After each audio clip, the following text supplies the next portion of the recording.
Welcome to exam theory. तो SSC-MTS 2021 में जितने भी शिफ्टों में आपके एग्ज़ाम कराए गए थे उसके सारे मैथ के सॉल्यूशन आपको इस चैनल पर देखने को मिलेंगे।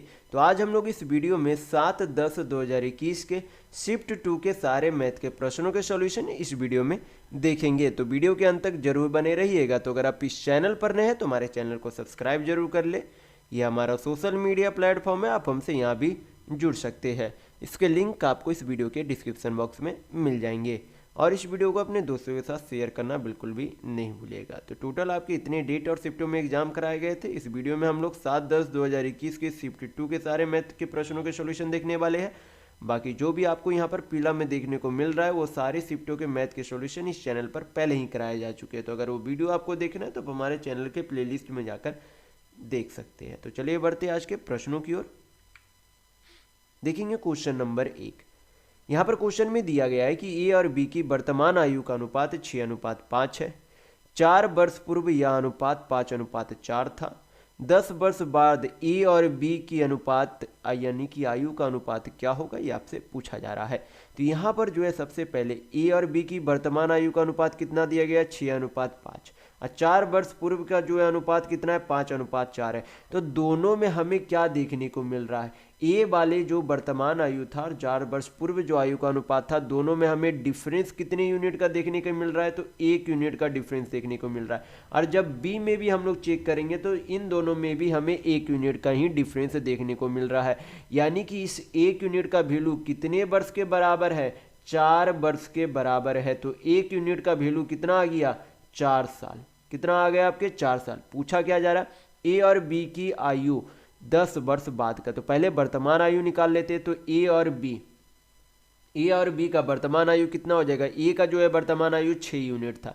तो अगर 1 यूनिट का वैल्यू 4 है तो 6 यूनिट का वैल्यू कितना हो जाएगा, 6 चौक 24। और बी का अगर 5 यूनिट वैल्यू है तो कितना हो जाएगा, 1 यूनिट का वैल्यू 4, तो कितना हो जाएगा, 5 चौक 20। तो ये तो आपकी वर्तमान आयु आ गई।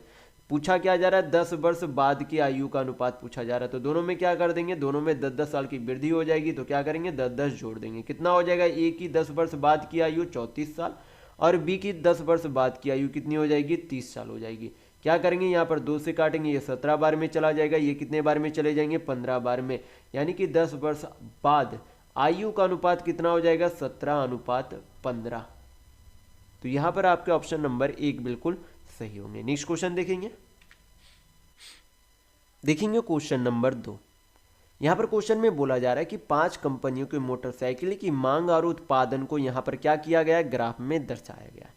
ग्राफ में यहाँ पर इस तरीके से जो ये आपके क्या है, कंपनी है ABCDE, और यहाँ पर जो है जो ब्लू में दर्शाए गए वो मांग है, जो ऑरेंज में दर्शाए गए यानी कि नारंगी में वो आपके क्या है, उत्पादन है। और यहाँ पर क्या दिए गए, संख्या सभी कंपनियों का दिया गया है मांग और उत्पादन का। तो क्वेश्चन देखेंगे यहाँ पर पूछा क्या जा रहा है आपसे।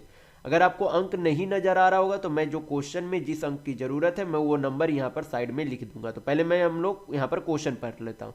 तो यहाँ पर क्वेश्चन में बोला जा रहा है कि कंपनी ए, बी और सी की मोटरसाइकिल का औसत उत्पादन कंपनी डी के मोटरसाइकिल की मांग से कितना प्रतिशत कम है, ये आपसे पूछा जा रहा है।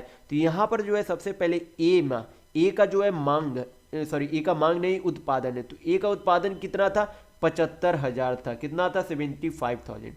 और बी का जो है मांग कितना था आपका, बी का मांग 90,000 था। और सी का मांग कितना था, 135,000 था। तो सभी को क्या कर देंगे, पहले जोड़ेंगे तभी तो औसत निकाल पाएंगे। तो सभी को यहाँ पर जोड़ लेते, कितना आ जाएगा आपका, 5 5 10 1 916 16 3 19 1 20 हाथ में 2 2 1 3। तो टोटल योग उत्पादन का कितना आ गया, ABC कंपनी का 300। हमें क्या चाहिए, इसका औसत। तो क्या करेंगे, टोटल कितने कंपनी है, 3 कंपनी है। तो 3 से यहाँ पर क्या कर देंगे, डिवाइड कर देंगे। तो औसत कितना आ जाएगा, औसत उत्पादन यहाँ पर आपके 100 आ जाएंगे। फिर यहाँ पर कंपनी डी का जो है मांग यहाँ पर जो है कितना है, तो कंपनी डी का जो यहाँ पर मांग कितना है, 125,000 है। कितना, 125,000 है। तो 125 यहाँ पर कितना है, 100 है। तो कितना कम है, 125 से ये 100 जो है कितना कम है, तो 25 यूनिट कम है, यानी कि 25,000 कम है। तुलना किससे करना है, तुलना इस मांग वाले से करना है, डी के मोटरसाइकिल के मांग से तुलना करना है। यानी कि नीचे क्या लिख देंगे, 125। प्रतिशत में वैल्यू चाहिए, क्या करेंगे, 100 से गुना करेंगे। हल कर लेंगे, यहाँ पर से 25 से काटेंगे 125 को, 5 बार में चला जाएगा। 5 से 100 आपका 20 बार में चला जाएगा, यानी कि कितना प्रतिशत कम है, तो 20% कम यानी कि लेस है। तो यहाँ पर आपका ऑप्शन नंबर 3 बिल्कुल सही होगा। तो अगर आपको वीडियो पसंद आ रहा है तो लाइक करते जरूर चलिएगा। नेक्स्ट क्वेश्चन देखेंगे, क्वेश्चन नंबर 3। ये भी आपका क्या है, ग्राफ का क्वेश्चन है। मैं आपको ग्राफ पहले ही समझा चुका हूं, तो क्वेश्चन देखेंगे। क्वेश्चन में यहाँ पर बोला जा रहा है कि कंपनी बी और ई के मोटरसाइकिल का कुल उत्पादन सभी कंपनियों के मोटरसाइकिल के कुल मांग का कितना प्रतिशत है, ये आपसे पूछा जा रहा है। तो सबसे पहले यहाँ पर हम लोग क्या देखेंगे, बी और ई का, यानी कि बी और ई का क्या देखेंगे, कुल उत्पादन, यानी कि बी में जो उत्पादन कितना था 90,000 का, और ई में जो है कुल उत्पादन कितना 120,000 का। तो टोटल कितना हो जाएगा 120 और 90 यानी कि 210,000 हो जाएगा। कितना हो जाएगा 210,000। और तुलना किसे करना है हमें, तुलना जो है कंपनी के मोटरसाइकिल का कुल मांग से करना है। तो मांग आपका कौन सा था, ब्लू वाला था। तो सभी को क्या कर देंगे, यहाँ पर जोड़ देंगे। तो पहले मैं यहाँ पर नंबर लिख देता हूँ ताकि आपको अगर नजर नहीं आ रहा होगा, तो मैं यहाँ पर नंबर लिख दे रहा हूँ। पहला ए का मांग कितना था 100,000, दूसरे बी का था 70, और सी का आपका 110 था, और डी के आपके कितने थे 125, और ई के आपके कितने थे 95। सभी का क्या करेंगे, योग कर देंगे। कितना हो जाएगा 5 5 10, 1 9 1 10, 10 7 17 2 19 1 20, हाथ में 2 3 2 कितने हो गए 500, यानी कि टोटल कितने 500। तो तुलना इसे किससे करना है 500 से।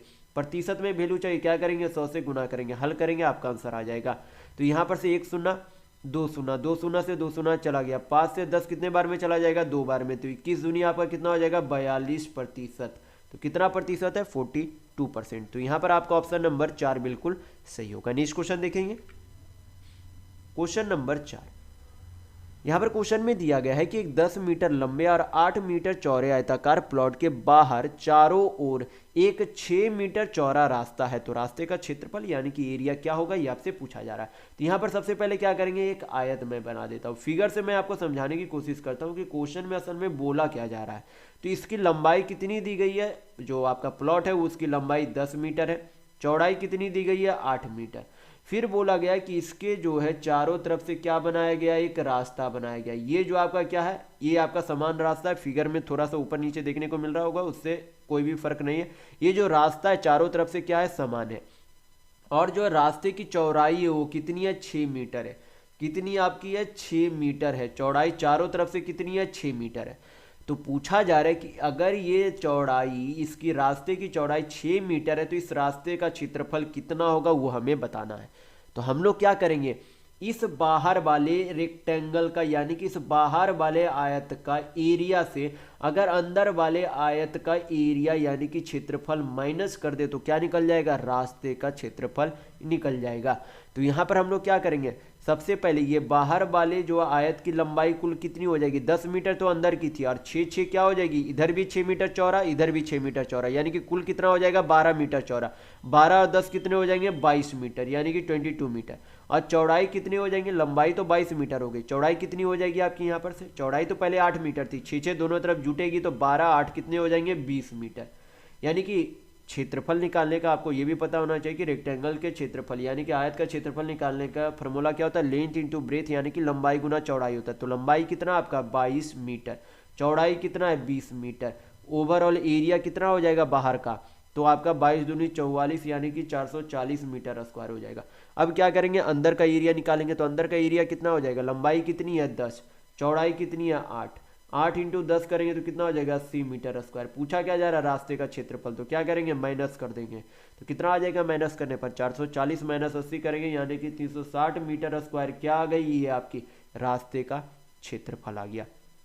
तो यहाँ पर आपका ऑप्शन नंबर 3 बिल्कुल सही होगा। नेक्स्ट क्वेश्चन देखेंगे, क्वेश्चन नंबर 5। ये आपका क्या है, सिंपल सा सिंप्लीफिकेशन का क्वेश्चन है, हल करेंगे यहाँ पर हम लोग। तो 19 आपके कितने हो जाएंगे 40/21 माइनस ब्रैकेट यहाँ पर 21 और 10 आपके कितने हो जाते हैं 31/21 प्लस ऑफ का है तो हल कर लेंगे। यहाँ पर कितना हो जाएगा 1/2 इंटू 1/3 कितना हो जाएगा 1/6, भाग है गुना में चेंज करेंगे तो संख्या रेसिप्रोकल यानी कि उल्टा हो जाती है। तो 7/12 को क्या लिखेंगे 12/7 माइनस यहाँ पर ऑफ है ब्रैकेट में भी है तो हल कर लेंगे। कितना आ जाएगा आपका 2/7/35। अब क्या करेंगे, अगर कहीं पर कट रहा है तो काट लेंगे, 6 से 12 आपका 2 बार में चला जाएगा। बाकी हल कर लेंगे, यहाँ पर कितना आ जाएगा यहाँ पर 40/21 माइनस अंदर ब्रैकेट का हल करेंगे तो आपका यहाँ पर आ जाएगा आपके आ जाएंगे यहाँ पर एलसीएम कितना हो जाएगा 21, 7 और 35। तो 21 यानी कि आपके 7, 21 इंटू यहाँ पर कितना हो जाएगा 5, यानी कि 105 आपके क्या हो जाएंगे एलसीएम हो जाएंगे। तो 21, 31 25 आपका कितना हो जाता है 155 प्लस 7 या 21 यानी कि 15, 15 दूनी आपका कितना हो जाएगा 30 माइनस 7 25 35 यानी कि 3, 3 दूनी आपके कितने हो जाएंगे 6। तो आपका कितना बचिए यहाँ पर 40/21 माइनस 155, 30 कितने हो जाएंगे 185, 185 माइनस 6 करेंगे कितना आ जाएगा 179 बाई कितना आ जाएगा 21 बचे 105। एलसीएम कितना हो जाएगा आपका 105।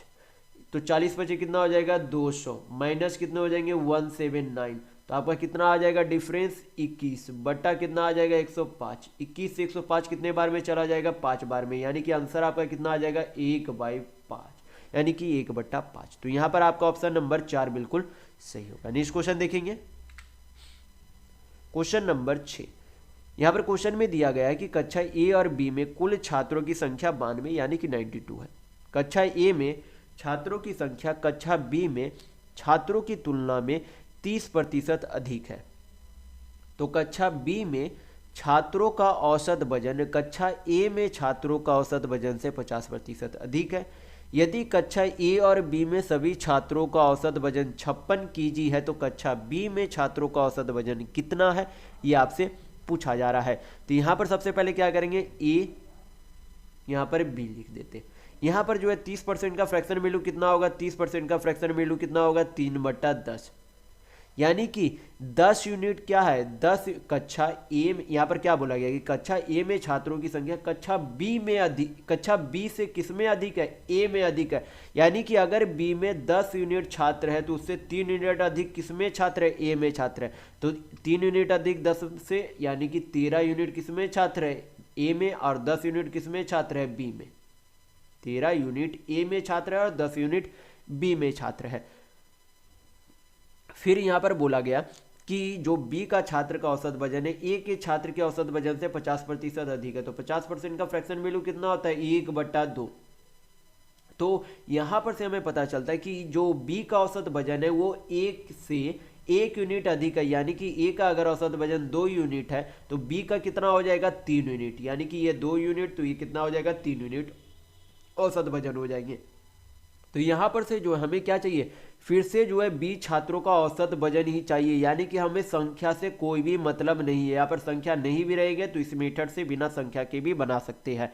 किस तरीके से बनाएंगे, यहाँ पर टोटल जो है क्या करेंगे पहले टोटल निकाल लेंगे कि टोटल जो है लड़के और यानी कि कक्षा ए में छात्रों का औसत वजन और बी में छात्रों का कुल वजन, दोनों का जो है कुल वजन का योग निकाल लेंगे पहले। तो कितना हो जाएगा, यहाँ पर मान लेते कि ए में 13 छात्र थे, उनका औसत वजन 2 यूनिट था, तो टोटल कितना हो जाएगा 13 दूनी 26 यूनिट, प्लस बी में अगर 10 छात्र थे तो औसत वजन आपका 3 यूनिट था, तो टोटल कितना हो जाएगा 30 यूनिट।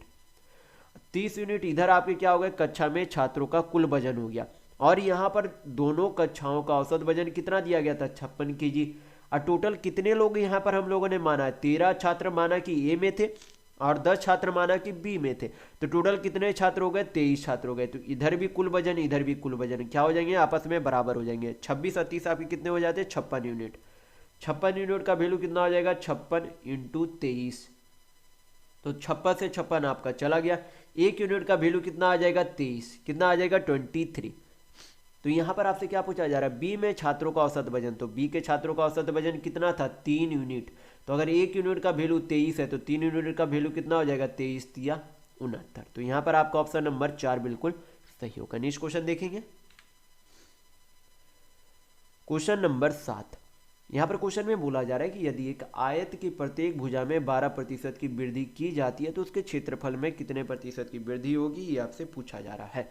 तो यहाँ पर जब भी आपको 2 कंजिक्यूटिव चेंज देखने को मिले, यहाँ पर मैं 2 कंजिक्यूटिव चेंज किस लिए बोल रहा हूँ, सबसे पहले तो आपको पता होना चाहिए कि आयत का क्षेत्रफल का फार्मूला क्या होता है, लेंथ इंटू ब्रेथ होता है, यानी कि लेंथ में भी 12% की वृद्धि हुई और ब्रेथ में भी 12% की वृद्धि हुई। तो अगर हमें 2 कंजिक्यूटिव चेंज निकालना हो, 2 ओवरऑल चेंज निकालना हो और परसेंट क्या रहे सेम रहे, तो ओवरऑल चेंज निकालने का फार्मूला क्या हो जाता है परसेंट का स्क्वायर, यानी कि परसेंट मान लेते हैं x² प्लस 2x/, आपका क्या हो जाता है 100 होता, सॉरी ये मैंने थोड़ा सा उल्टा लिख दिया, ये आपका इस तरीके से नहीं, 2x plus x square by क्या हो जाते हैं 100 होते हैं। तो ये फार्मूला आप ध्यान रखिएगा, ये मैंने थोड़ा उल्टा लिख दिया था, ये नहीं होगा, ये होगा 2x plus x square by 100 होगा। तो x का वैल्यू यहाँ पर कितना है 12, 12 दूनी आपके कितने हो जाएंगे 24 प्लस 12, x का वैल्यू 12, तो 12 का स्क्वायर करेंगे तो कितना हो जाएगा 144 बटा नीचे कितना है 100 है, हल कर लेंगे 24 प्लस 1.44%, तो कितना आ जाएगा ओवरऑल परसेंट चेंज, यहाँ पर 24 प्लस 1.44 करेंगे तो कितना हो जाएगा 25.44%। ओवरऑल क्या हो जाएगा आयत के क्षेत्रफल में इतने की वृद्धि होगी। तो यहाँ पर आपका ऑप्शन नंबर 1 बिल्कुल सही होगा। नेक्स्ट क्वेश्चन देखेंगे क्वेश्चन नंबर 8।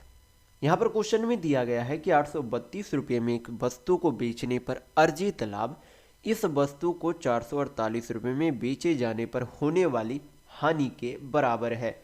तो इस वस्तु पर 20% का लाभ प्राप्त करने के लिए विक्रय मूल्य कितना रुपये होना चाहिए, ये आपसे पूछा जा रहा है। तो यहाँ पर बोला गया है कि रुपये में जितना लाभ होता है 832 रुपये में बेचने पर, उतना ही हानि होता है 448 रुपये में बेचने पर।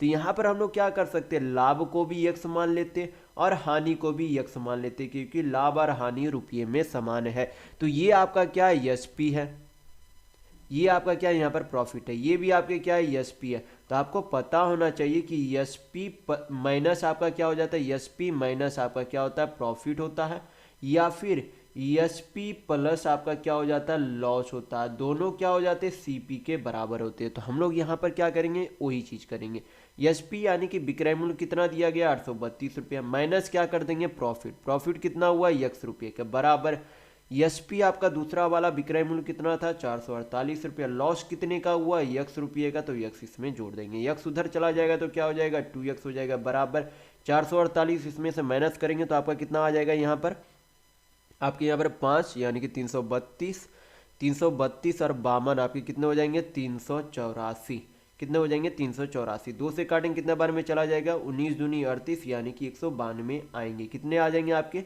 192, यानी कि x का वैल्यू कितना आ गया 192, यानी कि प्रॉफिट और लॉस कितने का हो रहा है 192 रुपीज़ का हो रहा है। तो यहाँ पर से हम लोग यहाँ पर से क्या निकाल सकते हैं क्रय मूल्य निकाल सकते हैं, क्योंकि तभी तो हम लोग निकाल पाएंगे नया विक्रय मूल्य।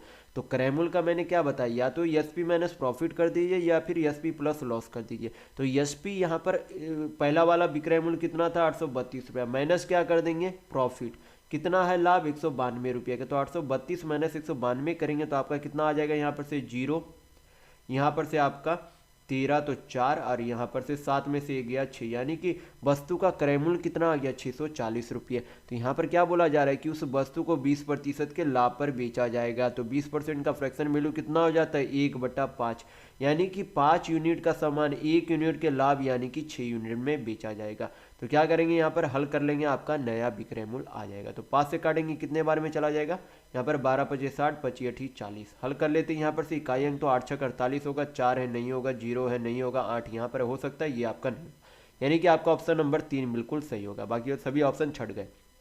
या फिर गुना करके भी देख सकते हैं, 8 × 6 = 48, 4 12 6 72 और 4 कितने हो जाएंगे 76, यानी कि आपके वस्तु का क्रय मूल्य कितना आ गया 768 रुपये। या फिर इकाई अंक से भी चेक कर सकते थे, कोई दिक्कत नहीं है। तो ऑप्शन नंबर 3 ही आपका सही होगा। नेक्स्ट क्वेश्चन देखेंगे, क्वेश्चन नंबर 9। यहाँ पर क्वेश्चन में दिया गया है कि एक कार का 1/4 5 दिन में पूरा कर सकता है, बी उसी कार का 2/5 भाग 10 दिन में पूरा कर सकता है। तो ए और बी मिलकर दोनों मिलकर उस कार को कितना दिनों में पूरा कर सकते हैं, ये आपसे पूछा जा रहा है। तो यहाँ पर सबसे पहले आपको पता होना चाहिए टोटल वर्क जो होता है वो हमेशा कितना होता है 1 होता है, टोटल वर्क हमेशा कितना होता है 1 होती है। तो यहाँ पर दिया गया है कि ए जो है 1/4 काम कितना दिनों में कर लेता है 5 दिनों में। तो 1 यूनिट टोटल काम कितना कर लेगा 5 × 4 = 20 दिनों में। हम लोग क्या करेंगे क्रॉस गुना कर देंगे, तो कितना 20 दिन में। फिर उसी तरीके से अगर ए जो है 20 दिन में कर लेगा तो बी जो है कितने दिनों में करेगा, यहाँ पर बोला गया कि 2/5 भाग जो है 10 दिन में करता है, कितना दिन में 10 दिन में। तो यहाँ पर 2 से 10 चला जाएगा 5 बार में, तो कितना दिन आपका हो जाएगा 5 × 5 = 25 दिन में। तो यहाँ पर क्या पूछा जा रहा है कि दोनों मिलकर कितने दिनों में काम को पूरा करेंगे। तो यहाँ पर क्या करेंगे दोनों का एलसीएम ले लेंगे, कितना हो जाएगा 20 और 25 का एलसीएम 100 होगा। 100 को 20 से डिवाइड करेंगे 5, 25 से डिवाइड करेंगे कितना आ जाएगा 4। तो यहाँ पर हमें क्या चाहिए, समय चाहिए। तो समय निकालने का फार्मूला क्या हो जाता है आपका, टोटल वर्क अपॉन इफिशियंसी होता है। तो ये फार्मूला ध्यान रखिएगा। तो यहाँ पर ये जो आपका एलसीएम है यही आपका क्या हो जाता है, टोटल वर्क। तो टोटल वर्क करना कितना काम है, 100 यूनिट। करेंगे कौन, ए और बी दोनों मिलकर करेंगे। तो डेली कितना काम करेंगे, 5 4 9 यूनिट, यानी कि इफिशियंसी कितना 9 यूनिट। पूर्णांक में हमें समय चाहिए तो कितना हो जाएगा, 11.1/9 दिन। तो यहाँ पर आपका ऑप्शन नंबर 4 बिल्कुल सही होगा। नेक्स्ट क्वेश्चन देखेंगे, क्वेश्चन नंबर 10। यहाँ पर क्वेश्चन में दिया गया है कि 900 की धनराशि के लिए 4.5% वार्षिक साधारण ब्याज दर पर कितने समय में 81 रुपये का ब्याज प्राप्त होगा, ये आपसे पूछा जा रहा है।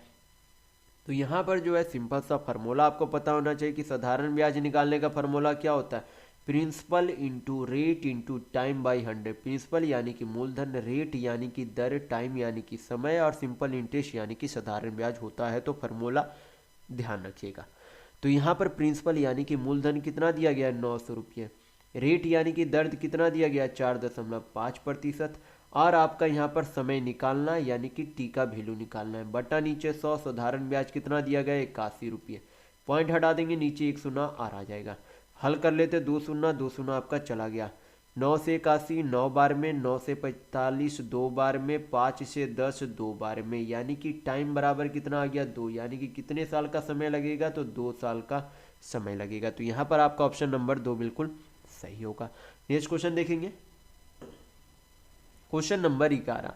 ये आपका क्या है, इस ग्राफ को मैं पहले ही समझा चुका हूँ। क्वेश्चन देखेंगे, क्वेश्चन में यहाँ पर बोला जा रहा है कि वह कंपनी कौन सी है जिसकी मोटरसाइकिल का उत्पादन मांग से लगभग 12% अधिक है। तो हम लोग क्या करेंगे, बाई ऑप्शन चेक करते हुए चलेंगे। तो मांग आपका कौन सा था, ब्लू वाला, और ऑरेंज वाला आपका क्या था, उत्पादन था।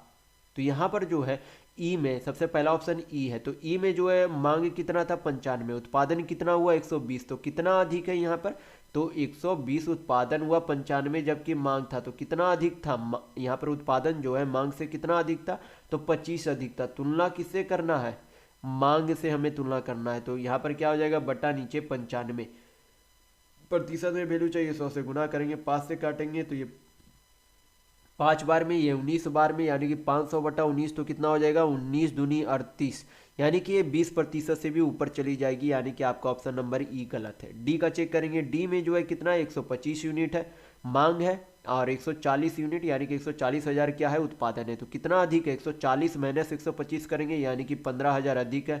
तुलना किससे करना है, मांग से। तो मांग कितना था, 125,000, प्रतिशत में वैल्यू चाहिए, 100 से गुना करेंगे, 25 से काटेंगे, 5 बार में, ये 4 बार में, 5 से 15 3 बार में, 4 3 आपका कितना हो जाएगा, 12%। और यहाँ पर क्या बोला जा रहा था, 12% की लगभग अधिक बोला ही जा रहा था। यानी कि आपका ऑप्शन नंबर डी बिल्कुल सही होगा। नेक्स्ट क्वेश्चन देखेंगे, क्वेश्चन नंबर 12।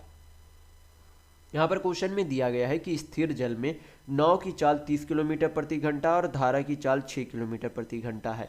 यह नाव धारा प्रवाह की विपरीत दिशा में चलते हुए 5 मिनट में कितने किलोमीटर की दूरी तय करेगी, ये आपसे पूछा जा रहा है। तो यहाँ पर क्या दिया गया, नाव की चाल, ये क्या है, धारा की चाल।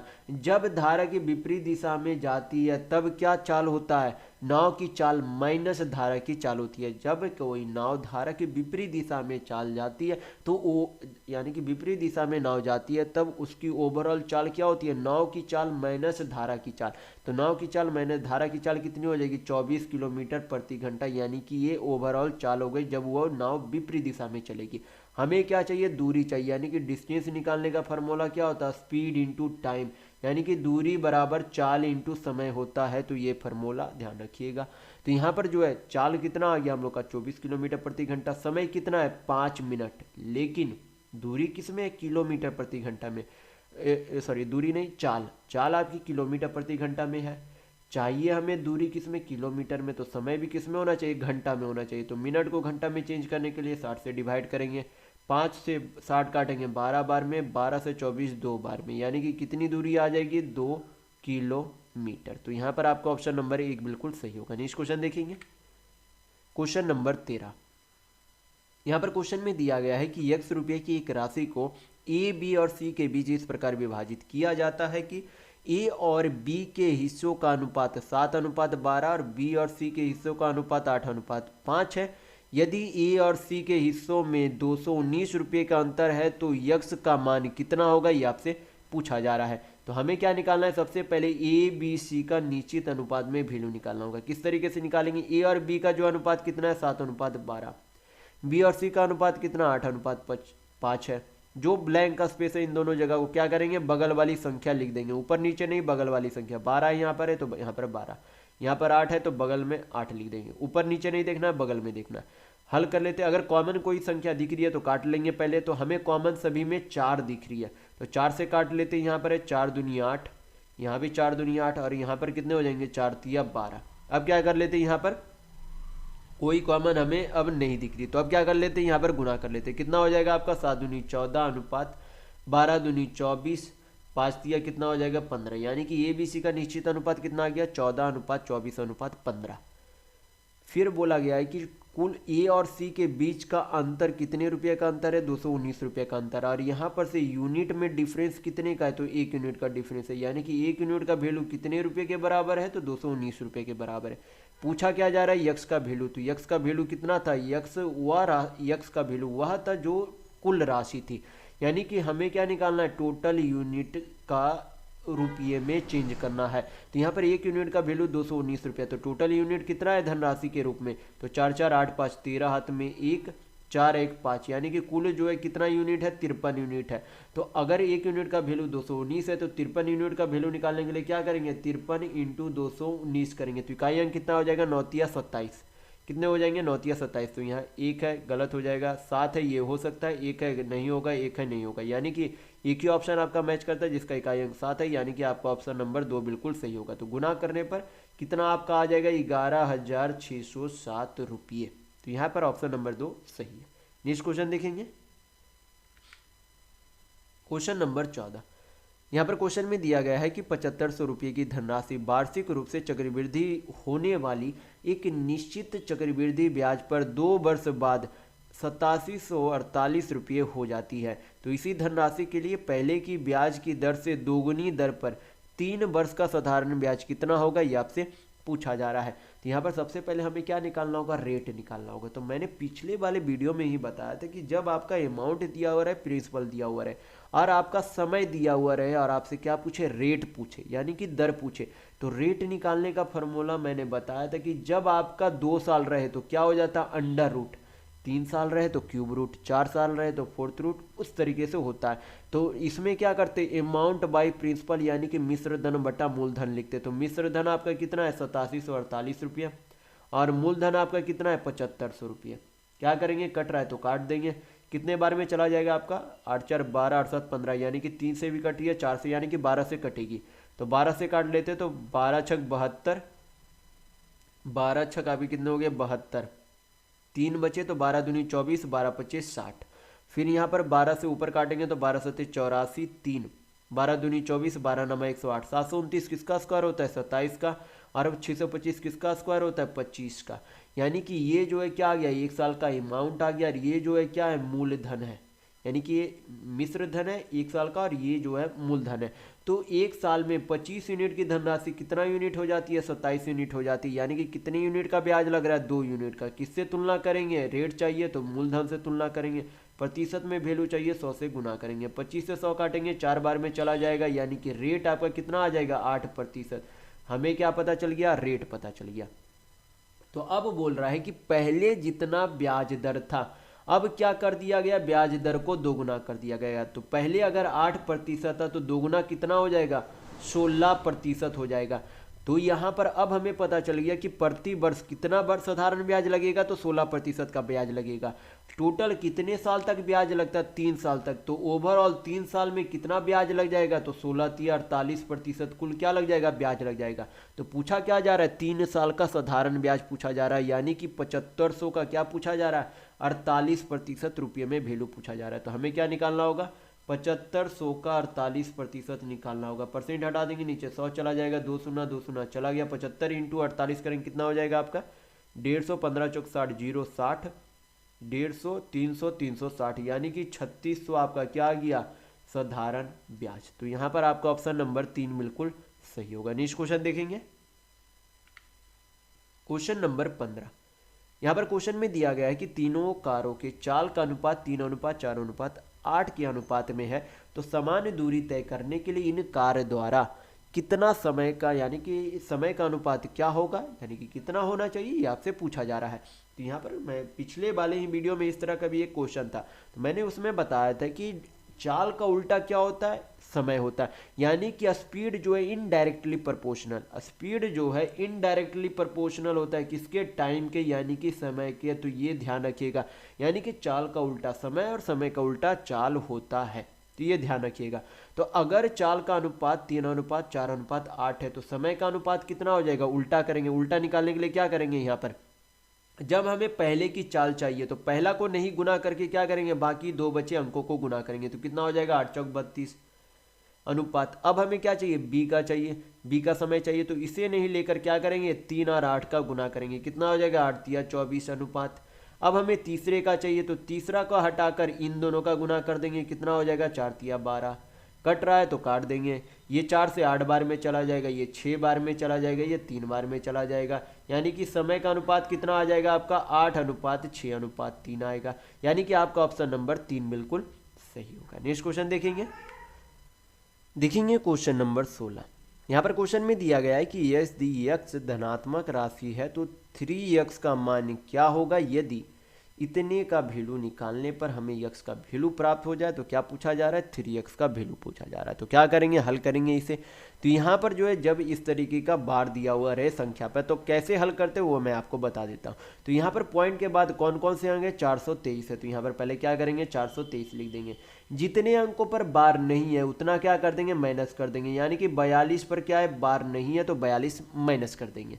बटा नीचे कितने पर बार है, पॉइंट के बाद कितने पर बार है, एक अंक पर बार है, तो उतने क्या लिख देंगे, नीचे 9 लिख देंगे। बाकी पॉइंट के बाद कितने अंकों पर बार नहीं है, तो 2 अंकों पर बार नहीं है, तो उतना क्या कर देंगे, 0 नीचे पुट कर देंगे। माइनस यहाँ पर आपके कितने हो जाएंगे, 2/10 ऑफ है, तो हल करेंगे।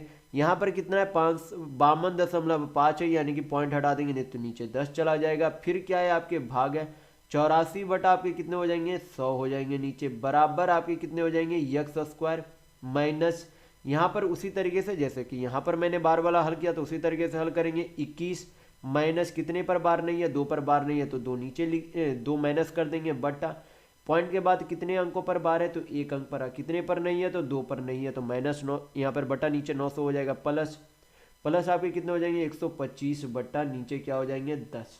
अब क्या करते हैं, हल कर लेते हैं। यहाँ पर 5 से काटेंगे तो कितने बार में चला जाएगा, यहाँ पर 105 बार में। अब 5 से 10 2 बार में, 2 से 2 आपका चला गया, 5 से फिर काटेंगे, ये 2 बार में, ये कितने बार में चला जाएगा, 21 बार में।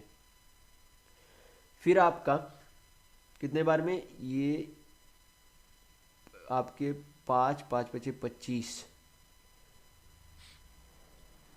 ये आपके 5 दूनी 10, सही है, आपके 21 बार में ही जाएंगे।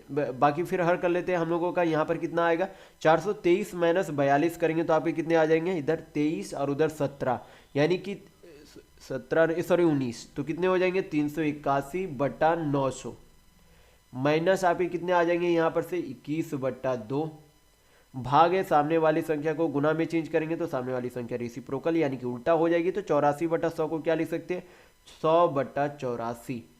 x², ये क्या है माइनस में, इधर ले आएंगे तो आपका क्या हो जाएगा प्लस में, प्लस में आपका क्या हो जाएगा 21 - 2 करेंगे तो आपका कितना हो जाएगा 19/900, और ये आपका क्या रहेगा प्लस में रहेगा, क्योंकि ये ब्रैकेट के अंदर था तो सारा जो इधर आया वो प्लस में आ गया। तो यहाँ पर आपके कितने हो जाएंगे, 5 से काट लेंगे तो ये 25 बार में, ये कितने बार में 2 बार में, तो यहाँ पर आपके कितने आ जाएंगे 25/2 बराबर आपके क्या है x² है।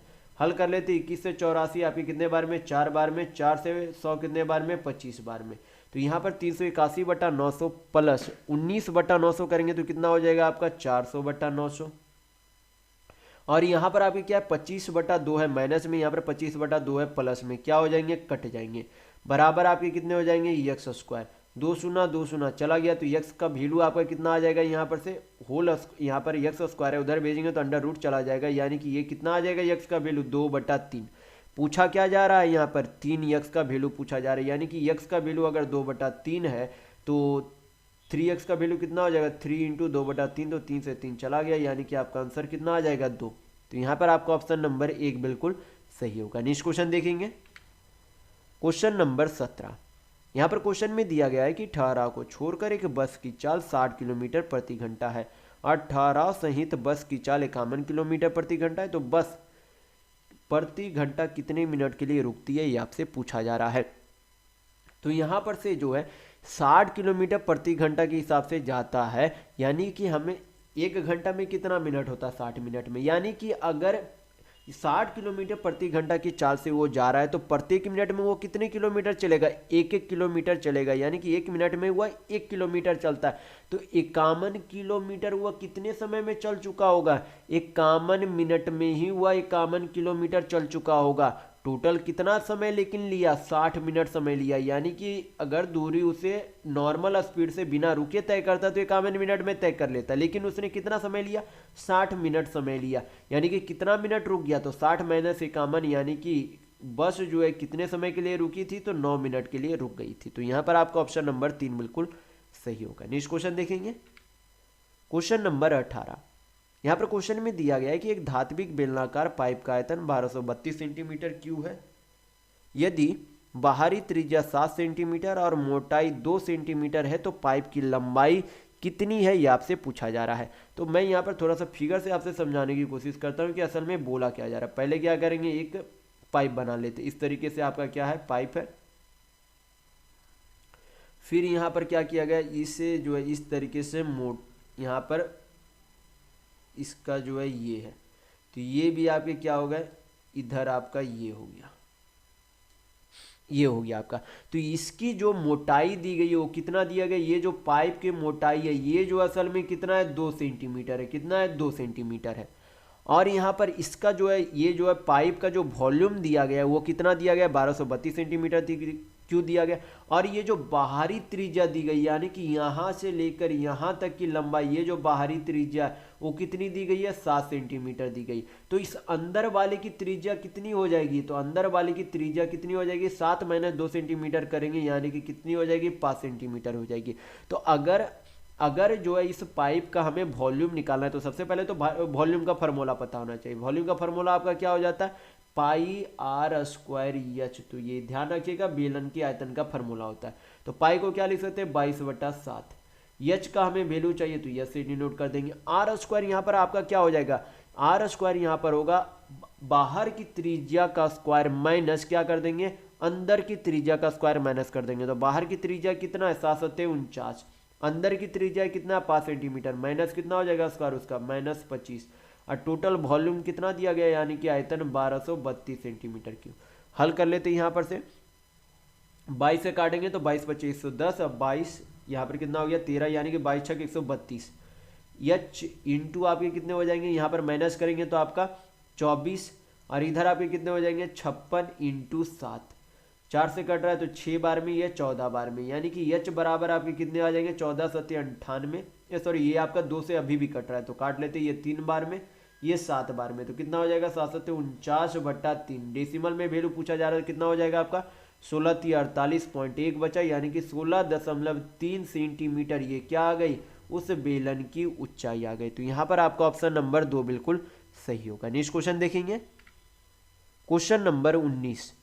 यहाँ पर क्वेश्चन में दिया गया है कि एक व्यापारी ने अंकित मूल्य पर 10% की छूट प्राप्त करके एक वस्तु खरीदी और उसे अंकित मूल्य से 20% अधिक मूल्य पर बेच दिया, तो लाभ प्रतिशत कितना है, ये आपसे पूछा जा रहा है। तो सबसे पहले आपको पता होना चाहिए कि किसी भी वस्तु का अंकित मूल्य जो है खुद में कितना होता है, 100% होता है। कितना होता है, 100% होता है। तो 100% का सामान शुरुआत में कितने में बेचा, 10% का छूट, यानी कि 10% का इस पर डिस्काउंट दे दिया, तो 100 - 10 यानी कि इसे कितने में बेच दिया, 90% में बेच दिया। लेकिन बोला जा रहा है कि अब उसे 90% में वो बेचना नहीं चाहता है, कितने में बेचना चाहता है, कि अंकित मूल्य से 20% अधिक मूल्य पर बेचना चाह रहा है। तो 100% में 20% अधिक, यानी कि कितने में बेचेगा, 120% में। तो यहाँ पर बोला जा रहा है कि अगर 90% में वो खरीदा है और 120% में बेच दिया तो उसका लाभ असल में कितने का हो रहा है, तो 90 के जगह 120 यूनिट में बेच रहा है, यानी कि 30% का लाभ हो रहा है। तुलना किससे करेंगे, सीपी से। प्रतिशत में वैल्यू चाहिए, 100 से गुना करेंगे, 30 से 90 3 बार में चला जाएगा, 100/3, यानी कि लगभग 33.33% होगा। तो अप्रॉक्स में वैल्यू पूछा जा रहा है, यानी कि अप्रॉक्स निकटतम कितना हो जाएगा, 33% लाभ होगा। तो यहाँ पर आपका ऑप्शन नंबर 1 बिल्कुल सही होगा। नेक्स्ट क्वेश्चन देखेंगे, क्वेश्चन नंबर 20।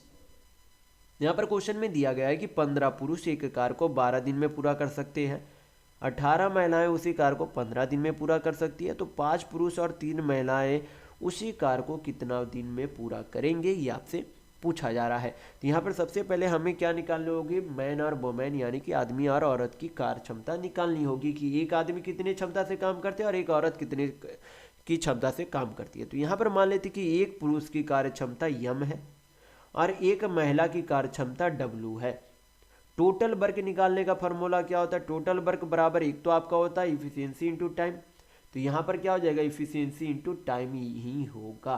तो टोटल वर्क क्या हो जाएगा, इफिशियंसी इंटू टाइम। तो एक आदमी की अगर कार्य क्षमता यम है तो 15 पुरुष की कार्य क्षमता कितनी हो जाएगी, 15 यम, यानी कि कुल कार्य क्षमता कितने दिनों में पूरा करती है, 12 दिनों में।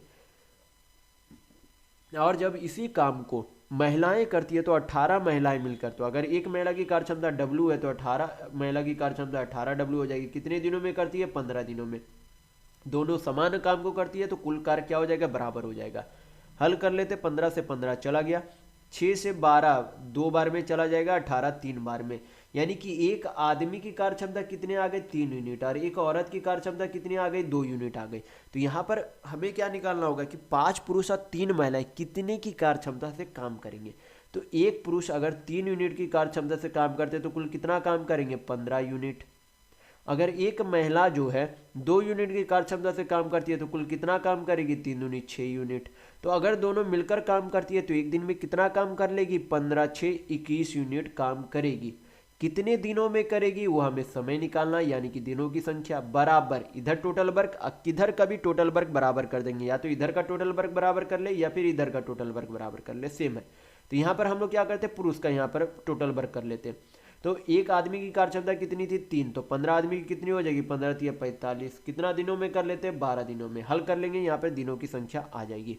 तो 3 से काट लेते, 3 7 21, 3 चौक 12, डी बराबर कितने हो जाएंगे, 90 180, यानी कि 180/7, तो कितने हो जाएंगे आपके 25 7 175, यानी कि 25.5/7 दिनों में 5 पुरुष और 3 महिलाएं उस कार्य को पूरा कर लेंगी।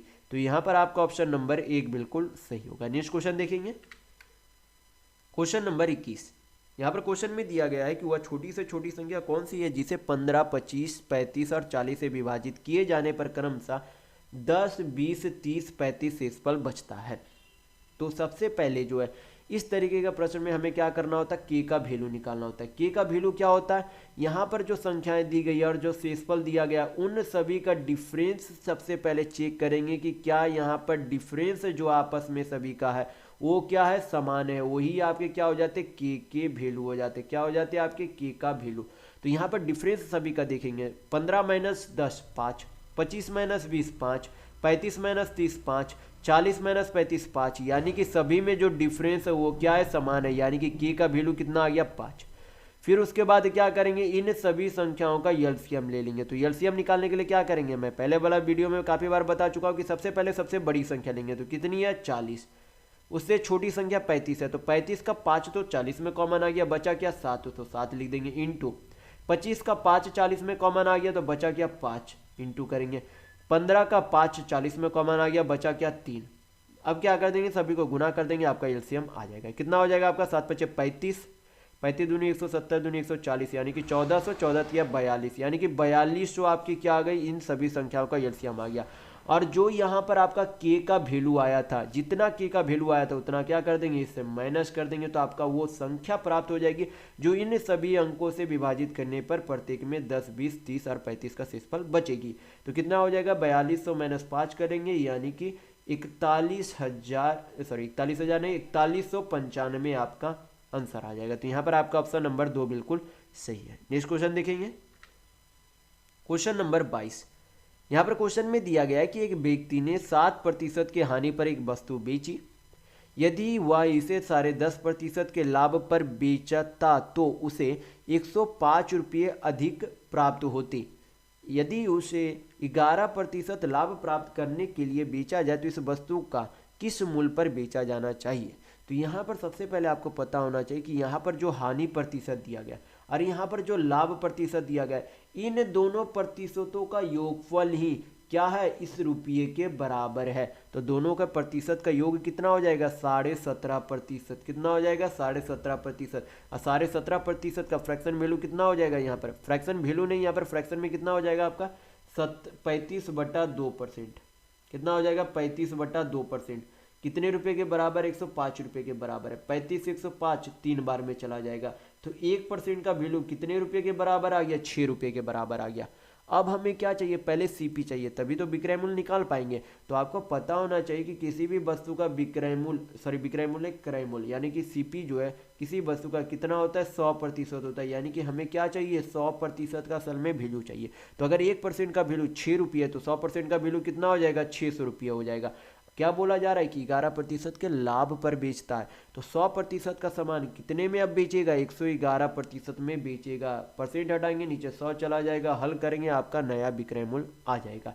तो 2 शून्य चला गया, 6 से गुना कर देंगे, कितना आ जाएगा, 666 रुपये क्या गया, वस्तु का विक्रय मूल्य आ गया। तो यहाँ पर आपका ऑप्शन नंबर 1 बिल्कुल सही होगा। नेक्स्ट क्वेश्चन देखेंगे, क्वेश्चन नंबर 23।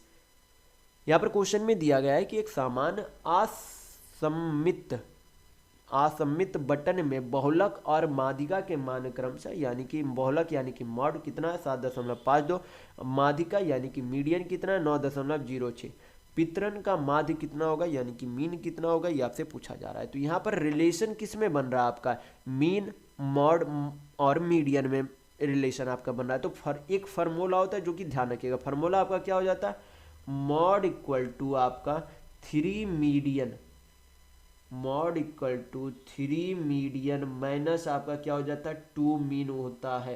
तो ये फार्मूला ध्यान रखिएगा। इस तरीके के प्रश्न काफ़ी बार एमटीएस में पहले भी पूछे गए हैं और 2021 में भी पूछे जा रहे हैं। तो ये फार्मूला आप ध्यान रखिएगा।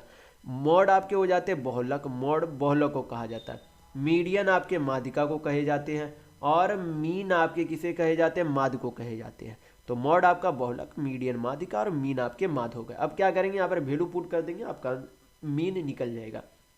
तो मॉड आपका कितना था, 7.52, मीडियन आपके कितने हैं, 3 × 9.06, माइनस आपके कितने हैं, 2 मीन।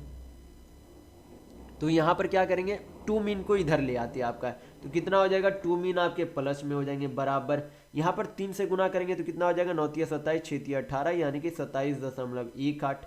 यहाँ पर 7.52 क्या हो जाएगा, माइनस हो जाएंगे। यहाँ पर हल करेंगे आगे, 2 मीन बराबर आपके कितने हो जाएंगे, माइनस करेंगे तो 8 में से 2 गया 6, यहाँ पर 6 × 5 = 11, यहाँ पर आपके 26 में से 7 गए तो कितना हो जाएंगे, 19। 2 से काटने कितने बार में चला जाएगा आपका, 9 दूनी 18, 9 8 16 और 2 तिया 2 तिया 6, यानी कि मीन माध्य कितना आ जाएगा, 9.83। तो यहाँ पर आपका ऑप्शन नंबर 3 बिल्कुल सही होगा। नेक्स्ट क्वेश्चन देखेंगे, क्वेश्चन नंबर 24। यहाँ पर क्वेश्चन में दिया गया है कि 11 संख्याओं का औसत 80 है, पहली 4 संख्याओं का औसत 74.5 है, अगली 4 संख्याओं का औसत 82.5 है, 9वीं संख्या 10वीं संख्या से 6 अधिक है, 10वीं संख्या 11वीं संख्या से 6 कम है। तो 9वीं और 11वीं संख्या का औसत कितना होगा, ये आपसे पूछा जा रहा है। तो यहाँ पर सबसे पहले टोटल अगर 11 संख्याओं का औसत 80 है तो 11 संख्याओं का कुल योग कितना हो जाएगा, तो योग निकालने के लिए क्या करेंगे, 80 इंटू क्या कर देंगे 11, तो कुल संख्याओं का योग कितना हो जाएगा, 880। फिर बोला गया कि पहली 4 संख्याओं का औसत कितना है, 74.5। तो हमें योग निकालना है पहली 4 संख्या का, तो क्या करेंगे, 4 से गुना कर देंगे तो कितना हो जाएगा, 5 × 20 2, यहाँ पर तो आपके शून्य हो जाएंगे, 4 × 16 2 18, 1 7 × 28 1 29 यानी कि 298। और यहाँ पर बोला गया कि अगली 4 संख्याओं का औसत कितना है, 82.5, यानी कि योग निकालने के लिए क्या करेंगे, 4 से गुना कर देंगे तो कितना हो जाएगा आपका, 5 × 20 2, 4 दूनी 8 2 10 हाथ में 1, 8 × 32 1 33। तो यहाँ पर इन दोनों को क्या कर देंगे, जोड़ देंगे तो क्या पता चल जाएगा, पहली 8 संख्याओं का योग हमें पता चल जाएगा। कितना हो जाएगा आपका योग, 8 9 3 12 3 2 5 1 6। क्या करेंगे, 11 पहली यानी कि कुल 11 संख्याओं में से पहली 8 संख्याओं का योग क्या कर देंगे, माइनस कर देंगे, तो बची हुई 3 संख्याओं का हमें क्या प्राप्त हो जाएगा, यानी कि 9वीं संख्या 10वीं संख्या 11वीं संख्या का योग हमें पता चल जाएगा। तो 880 माइनस क्या कर देंगे 628, तो कितना हो जाएगा आपका 2, यहाँ पर 7 में से 2 गया 5, 8 में से 6 गया 2, यानी कि योग जो है बची हुई 3 संख्याओं का योग कितना है 252 है। तो यहाँ पर फिर क्या बोला गया कि नौवीं संख्या, 10वीं संख्या और 11वीं संख्या, यहाँ पर क्या बोला जा रहा है कि नौवीं जो संख्या 10वीं से 6 अधिक है, तो अगर 10वीं संख्या का यक्स मान ले तो नौवीं संख्या कितनी हो जाएगी यक्स प्लस 6 हो जाएगी, कितनी हो जाएगी यक्स प्लस 6। और अगर 10वीं संख्या यक्स है तो 11वीं संख्या क्या हो जाएगी, यहाँ पर बोला जा रहा है कि 10वीं संख्या 11वीं से 6 कम है, यानी कि 11 क्या है 10वीं से 6 अधिक है, क्या है 6 अधिक है, तभी तो ये 10वां जो है 11वां से 6 कम है। यानी कि यहाँ पर से हमें पता चल रहा है कि जो 9वीं संख्या है और जो 11वीं संख्या है दोनों क्या है आपस में बराबर है। यानी कि अगर हमें औसत चाहिए तो क्या करेंगे, इन दोनों संख्याओं का औसत असल में क्या होगा यक्स प्लस 6 ही इन दोनों संख्याओं का क्या होगा औसत होगा। क्योंकि अगर यहाँ पर जोड़ के भी आप देख सकते हैं, यहाँ पर क्या हो जाएगा यक्स यक्स 2x प्लस 6 6 12, 2 का औसत यानी कि 2 संख्या है तो 2 का औसत चाहिए, तो कितना आ जाएगा 2 से डिवाइड करने पर ये चला जाएगा 6 आ जाएगा, यानी कि x प्लस 6 ही आएंगे। यानी कि हमें मान किसका चाहिए x प्लस 6 का वैल्यू चाहिए। तो किस तरीके से निकालेंगे, पहले इन तीनों संख्याओं का योग कितना हो जाएगा 3x प्लस 12, इन तीनों संख्याओं का निश्चित मान कितना दिया गया था योग में, हल करने पर कितना आया था 252, तो 3x बराबर आपके कितने हो जाएंगे 252 माइनस 12 करेंगे यानी कि 240, 3 से काटेंगे 240 को 80 बार में चला जाएगा, यानी कि x का वैल्यू कितना आ जाएगा 80। तो हमें क्या चाहिए x प्लस 6 का वैल्यू चाहिए, तो कितना हो जाएगा 80, अच्छी आपके आंसर कितने आ जाएंगे 86। तो यहाँ पर आपका ऑप्शन नंबर 1 बिल्कुल सही होगा। नेक्स्ट क्वेश्चन देखेंगे, क्वेश्चन नंबर 25। यहाँ पर क्वेश्चन में दिया गया है कि ए की आय बी की आय से 50% अधिक है। यदि ए की आय में 40% की वृद्धि होती है और बी की आय में 30% की वृद्धि होती है तो उनकी संयुक्त आय में होने वाली प्रतिशत वृद्धि कितनी है, ये आपसे पूछा जा रहा है। तो यहाँ पर जो है सबसे पहले क्या करेंगे, यहाँ पर जो है ए बी, तो अगर किसी भी व्यक्ति का आय जो है खुद में कितना होता है 100% होता है। तो अगर यहाँ पर मान लें कि बी का आय जो है कितना था 100% था, तो यहाँ पर बोला गया है जो ए का आय है वो बी से 50% अधिक है, यानी कि ए का आय कितना रहा होगा 150% रहा होगा क्योंकि इससे 50% अधिक है। फिर यहाँ पर बोला गया कि ए की आय में यानी कि इनकम में 40% की वृद्धि हो गई, तो 150 का 40% कितना होता है, तो 150 का 40% 15 चौक 60, यानी कि 60% की ए में क्या हो गई वृद्धि हो गई। फिर बोला गया कि बी में भी क्या हो गई 30% की वृद्धि हो गई, तो 100 का 30% कितना होता है 30% ही होता है, यानी कि ए में कुल 60% की वृद्धि हुई, बी में 30% की वृद्धि हुई। तो ओवरऑल वृद्धि पूछा जा रहा है कि कितने का हुआ, तो ओवरऑल वृद्धि कितने का हुआ 90% का। कुल कितने में से 150 प्लस 100 यानी कि 250% में, प्रतिशत में वैल्यू चाहिए क्या करेंगे 100 से गुना करेंगे, हल करेंगे आंसर आ जाएगा। 50 से काटेंगे ये 5 बार में, ये 2 बार में, 5 से 90 आपका 18 बार में, 18 दूनी आपका कितना हो जाता है 36%, यानी कि ओवरऑल कितने की वृद्धि हो जाती है तो 36% की वृद्धि हो जाती है। तो यहाँ पर आपका ऑप्शन नंबर 1 बिल्कुल सही होगा। तो इस वीडियो में बस इतना ही। अगर आपको वीडियो पसंद आए तो लाइक कीजिएगा, नए हैं तो चैनल को सब्सक्राइब जरूर कर लीजिएगा। ये हमारा सोशल मीडिया प्लेटफॉर्म है, आप हमसे यहाँ भी जुड़ सकते हैं। इसके लिंक आपको इस वीडियो के डिस्क्रिप्शन बॉक्स में मिल जाएंगे। और इस वीडियो को अपने दोस्तों के साथ शेयर करना बिल्कुल भी नहीं भूलिएगा। तो वीडियो में बस इतना ही। वीडियो के अंत तक बने रहने के लिए बहुत बहुत धन्यवाद। आशा करता हूँ आपका दिन शुभ हो।